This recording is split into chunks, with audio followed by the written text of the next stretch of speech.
Hi, my name is Joel Pelletier. I'm here to talk to you about a bass that I built that I call CHOCOBASS. I have a website called Bass Guitars and Chocolate, where I talk about basses that I built and I'm building and that I play. And I also talk about chocolate that I love, and I sometimes compare the two. I was interested in building a bass that not only looked like, but sounded like, I think, really good dark chocolate tastes like. We're talking like 85%. Still a little bit of little sweet, but not not very much. But a lot of character, a lot of woodiness to the flavor. I've always loved walnut as the wood, both for its color and its grain and everything else. And I had this neck that I had Steve Moser at Moses Necks build for me a number of years ago for a Jaguar bass that I had built and swapped parts here and there, and then decided to use a different neck on that particular bass and thought this would be an excellent opportunity to build a early 51 to 54 style precision bass, kind of based on what I had read in this book by Detlef Schmidt about the very first precision electric basses from 1951 to 1954. Big mistake buying this book because I knew the second I bought it that I'd have to build one. Like I don't have enough basses already, but there you go. The book is filled with all kinds of photos with parts on and parts off of original 51 to 54 basses. Not how to build them, just pictures of them and all that stuff. But I decided to build one.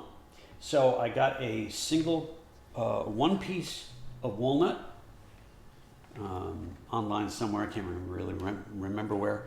And I got it to a local guitar builder that has a CNC cutter. And he cut me the basic outline with the neck pocket and the pickup hole for the single pickup. I still had to do a bunch of modifying to it because this particular neck is rounded at the heel, and the standard template for these basses has a square bottom. So there was tweaking to do, but what else is new? I also did a lot of contouring to it, so it's contoured more like the 54 and on P bass, even though it still has the single pickup on it. I replaced the tuners that I had on the Moses neck with the lightweight Godos, which are great. All the hardware that I put on this, I relic with hydrochloric acid bath, and basically covering it for a couple of days and letting the fumes from it do its work on the metal. Here are the other pieces, which I just took off so that I could show you all the inners and the workings of the bass.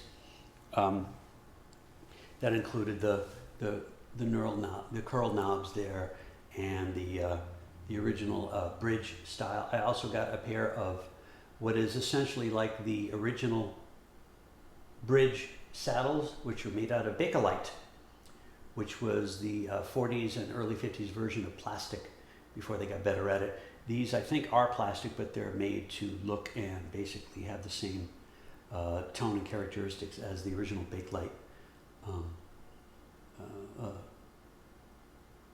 saddles, hopefully without what Bakelite does, which is eventually just kind of dry up and kind of disappear and rot. But these should last kind of forever. The pick guard, I had briefly a Squier Tele bass, so I used the pick guard from that as the kind of the template, but then I cut a new one so it's a single ply like the original basses, and it fits everything, fits all the contours exactly in this particular bass. The pickup I originally had handmade by a pickup maker here in Southern California, and it turned out not to be great. I even tried grinding down the upper strings to bring up to make the height balance similar to the curve on the neck itself, but it didn't have any low end. I couldn't figure out what was going on, and I finally went for the really nice Seymour Duncan split pickup. I think it's a stacked. There's like two single coil pickups, but one stacked on the other so that they cross each other out as far as noise is concerned. And boy, that made all the difference in the world. The headstock has my own particular logo on it. It's a Funster. They're like Fenders, but they're more fun. And it even says, I think Joel Bass on the back of there somewhere. And has the strings are the very nice Labella low tension flats, I believe, which are super comfortable to play. They're not super bright, but a lot of that I think on this particular bass has to do with the woods that I chose as well. Both the walnut and the materials in the Moses neck, which are graphite, carbon fiber, or some such combination of those. But here you go.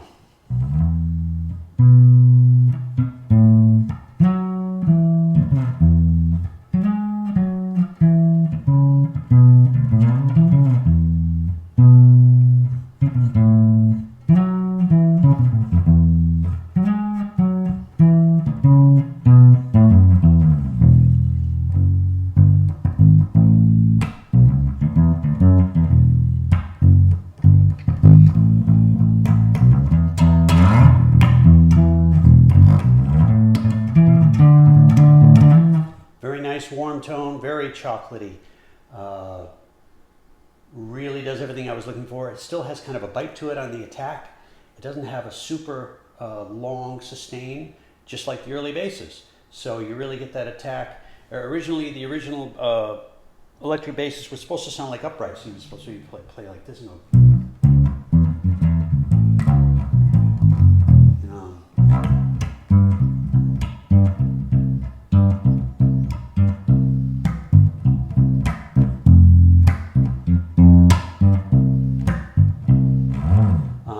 Definitely love how smooth it is going up on the strings.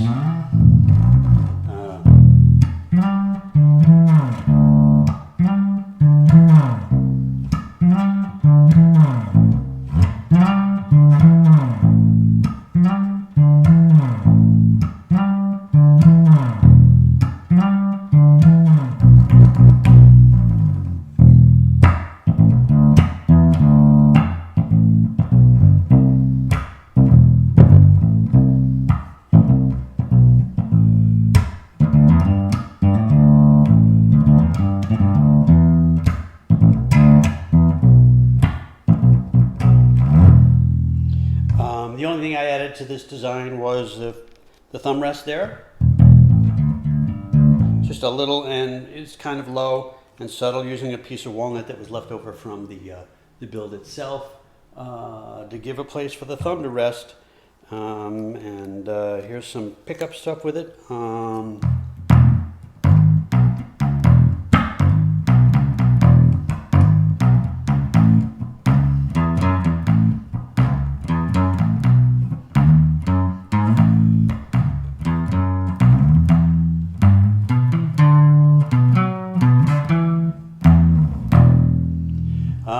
Choco is delicious. You'll find a little PDF of a book that I created for the bass, the build of it, and the final photos at bassesandchocolate.com or bassguitarsandchocolate.com. It's at either one. And then once I'd finished the bass, I felt it needed a special home. And I found a one-off, I don't know where this came from, but some guy in LA was selling these interesting fiberglass cases. Inside, it's very beautiful. It's got like red maroony velvet, kind of like the color of the walls here. Choco has a really nice, comfortable coffin to sleep in at night. Not unlike vampires, I guess. Anyway, I don't get to play Choco live very much right now with the gigs that I do, but it was a a fun build, and it's a great playing bass, and I'm going to have it forever. So there you go. Thanks. I'm Joel Pelletier. Bye-bye.